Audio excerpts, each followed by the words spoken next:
യൂട്യൂബിന് വിട. സൂര്യയിലെ എല്ലാ പരമ്പരകളും സംരക്ഷണത്തിന് ശേഷം തികച്ചും സൗജന്യമായി സൺ നെക്സ്റ്റ് ആപ്പ് ഡൗൺലോഡ് ചെയ്യൂ. കണ്ടാസ്വദിക്കാം നിങ്ങളുടെ പ്രിയ പരമ്പരകൾ.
പൂജയല്ലേ ഇത്?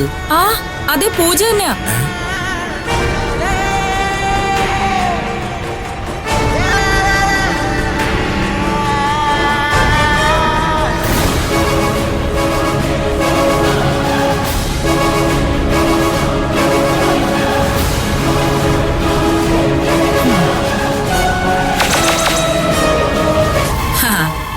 ഇത് കണ്ടിട്ടും നിങ്ങൾക്കാർക്കും ഒരു മാറ്റവും തോന്നുന്നില്ലെങ്കിൽ വസന്തേട്ടൻ പറഞ്ഞത് വെറുതെ ആണെന്ന് വിശ്വസിക്കാം അല്ലേ?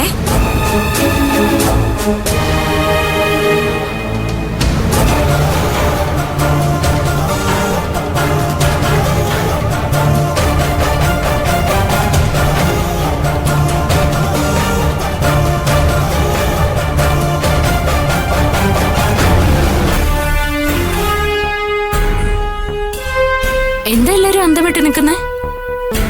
എന്താ ചേട്ടാ? അല്ല മോളെ, ഈ വേഷം എന്തേ, നല്ലതല്ലേ?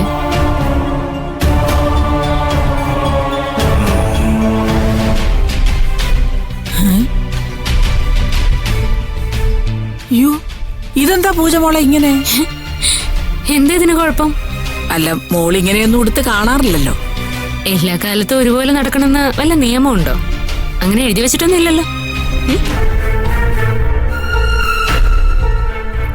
അല്ല മോള് ചുരിദാറ് പോലും വല്ലപ്പോഴും മാത്രം ഉടുക്കുന്ന നീ ഇങ്ങനെ ജീൻസും ടോപ്പും ഒക്കെ ഇട്ട് കാണുമ്പോ കാണുന്നവർക്കൊക്കെ ഒരു അത്ഭുതം. അതുകൊണ്ടാ.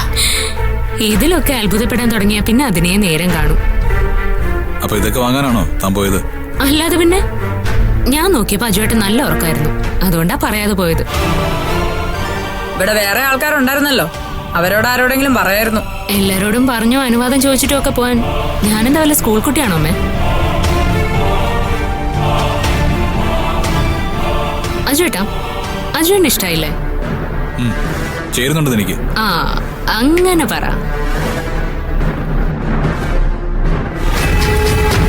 ആ ഞങ്ങള് റൂമിലുണ്ടാവും അമ്മേ. ഇതൊക്കെ ഒന്ന് ട്രൈ ചെയ്ത് നോക്കണം. വാ ചേട്ടാ. എനിക്ക് പതുക്കെ. ഇപ്പോഴും പൂജയ്ക്കൊരു വ്യത്യാസവും ഇല്ലെന്നാണോ നിങ്ങൾ പറയുന്നേ? എന്താ സംശയം? ശരിക്കും വേറൊരാളെ പോലുണ്ട്. അമ്മയ്ക്ക് എന്ത് തോന്നുന്നമ്മേ? അത് ഡ്രസ്സൊക്കെ ഓരോരുത്തർ ഇഷ്ടമല്ലേ മക്കളെ. ഓ, അതേ കുറിച്ച് ഞാൻ എന്ത് പറയാനാ. പക്ഷേ പൂജക്കുഞ്ഞിനത് നന്നായി ചേരുന്നുണ്ട് അല്ലേ മാതിരി മോളെ? പൂജ ജീൻസ് ഇട്ടപ്പോ എല്ലാവരും സപ്പോർട്ട്. പണ്ട് ഞാനൊരു ജീൻസും ടീഷർട്ടും ഇട്ടുകൊണ്ട് വന്നപ്പോ എന്തായിരുന്നു പുകില്?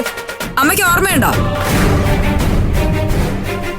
കണ്ണു പൊട്ടും പോലെ ചീത്തം പറഞ്ഞു അത് അപ്പൊ തന്നെ മാറ്റിച്ചു. അതിനൊരു കാരണം ഉണ്ടായിരുന്നു മധു. വസ്ത്രം ഉടുക്കുന്നത് നാണം മറയ്ക്കാനാ. നീ അന്ന് വാങ്ങിയ ജീൻസിന്റെ അവിടെ എവിടെയൊക്കെ കീറി അകം മുഴുവൻ പുറത്ത് കാണായിരുന്നു. അത്രത്തോളം ഫാഷൻ ഏതായാലും പൂജമോള് കാണിച്ചിട്ടില്ലല്ലോ. അതുകൊണ്ട് അതേ ചൊല്ലി ഇനി ഒരു ചർച്ച വേണ്ട, അല്ലേ മാധുരി?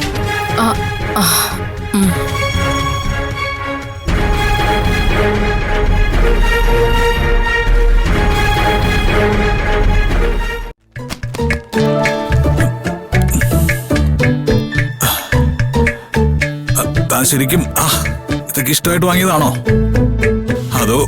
ഇവിടെ ഉള്ളവരെ അമ്പരപ്പിക്കാനായിട്ട് വാങ്ങിയതോ? അതെന്താ അജുവേട്ട അങ്ങനെ ചോദിച്ചേ? അതല്ല, ഈ വീട്ടിൽ വന്നതിന് ശേഷം തന്നെ ഈ ഒരു വേഷത്തിൽ അവരാരും കണ്ടിട്ടില്ലല്ലോ. അത് ശരിയാ.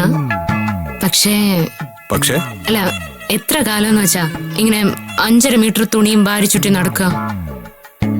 പിന്നെ വാരി ചുറ്റണം, ഞൊറിയണം, പിന്നൂത്തണം, ഓഹ് എല്ലാം കൂടി. ഇതാകുമ്പോ ജീൻസ് ആണെങ്കിൽ വെറുതെ അങ്ങ് എടുത്തിട്ടാ പോരെ. ആണുങ്ങളെ പോലെ പാന്റ് വലിച്ചിടുന്നു, ഒരു ഷർട്ട് എടുത്തിടുന്നു, സുഖം. അപ്പൊ പിന്നെ അത് തന്നെയല്ലേ നല്ലത്? നല്ലത് അതൊക്കെയാ. പക്ഷേ കാണാൻ നല്ലത് സാരിയാ. അത് നിങ്ങൾ ആണുങ്ങൾക്ക്. ഞങ്ങള് പെണ്ണുങ്ങൾക്ക് അങ്ങനെ ഒരു തോന്നലേ ഇല്ല. അല്ലെങ്കിൽ തന്നെ ആ ആക്സിഡന്റിന് ശേഷം തന്റെ സ്വഭാവം മാറിപ്പോയെന്ന് ഇവിടെ ചിലർക്ക് സംസാരമുണ്ട്. കൂട്ടത്തില് ഇങ്ങനൊരു വേഷം കൂടി ആവുമ്പോ. ഓ, അപ്പൊ ഡിസ്കഷൻ തകൃതിയായിട്ട് നടക്കുന്നുണ്ടല്ലേ? അജുവേട്ടൻ അങ്ങനെ തോന്നുന്നുണ്ടോ? എന്ന് ചോദിച്ചാ പറ, തോന്നുന്നുണ്ടോ? എനിക്ക് തോന്നാതിരുന്ന മാത്രം പോരല്ലോ. പോരെ. അങ്ങനെ തോന്നുന്നവർക്ക് എന്തെങ്കിലും ലക്ഷ്യം കാണും. അതല്ലേ ശരി? എന്റെ കണ്ണി നോക്കി പറ, എനിക്ക് മാറ്റമുണ്ടോ? താൻ കുറെ കൂടി ബോൾഡ് ആയതുപോലെ, എന്തും ആരുടെയും മുഖത്ത് നോക്കി പറയാറായതുപോലെ. പിന്നെ പണ്ട് വല്ലപ്പോഴുമെങ്കിലും അല്പം റൊമാൻറ്റിക് ആയിരുന്നു. ഇപ്പോ ഒട്ടും അല്ലാതായതുപോലെ. അയ്യടാ, നിനക്ക് ഞാൻ ഇതില് റൊമാൻറ്റിക് ആവണോ അല്ലേടാ? ശരിയാക്കി തരാം.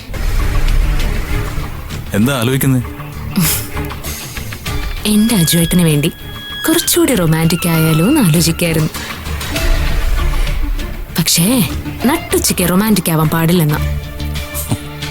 അതുകൊണ്ട് ഞാനൊന്ന് പോയി കുളിച്ച് ഫ്രഷ് ആവട്ടെ. നമുക്ക് പിന്നെ കുറെ കൂടി റൊമാൻറ്റിക് ആവാം. ഓക്കെ?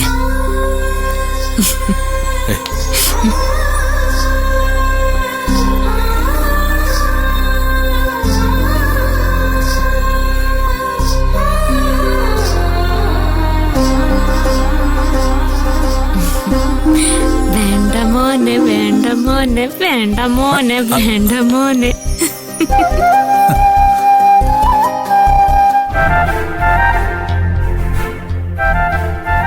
വസന്തേട്ടാ, എന്താ ഇവിടെ ഒന്നും അല്ലേ? എന്താ ആലോചിക്കുന്നേ? അത് എന്താ വസന്തേട്ടാ? രൂപത്തിൽ മാത്രമേ സാമ്യമുള്ളൂ. ശബ്ദവും ശരിയല്ല, ആറ്റിറ്റ്യൂഡ് ശരിയല്ല. ഇപ്പോ ദേ വസ്ത്രവും. എന്തൊക്കെയാ പറയുന്നേ? ഞാൻ പൂജയെ പറ്റി തന്നെ ആലോചിക്കുന്ന മധു. എനിക്ക് തോന്നി അവൾക്ക് എന്തോ കുഴപ്പമുണ്ട്. ഇനി അത് പറഞ്ഞു നമ്മളെ കുഴപ്പക്കാരാവാതിരുന്നാ മതി. അമ്മയെ മാധുരി ചേച്ചിയൊക്കെ പറഞ്ഞത് കേട്ടില്ലേ? നിനക്ക് തോന്നിയില്ലേ? എനിക്ക് തോന്നിയിട്ട് കാര്യമുണ്ടോ?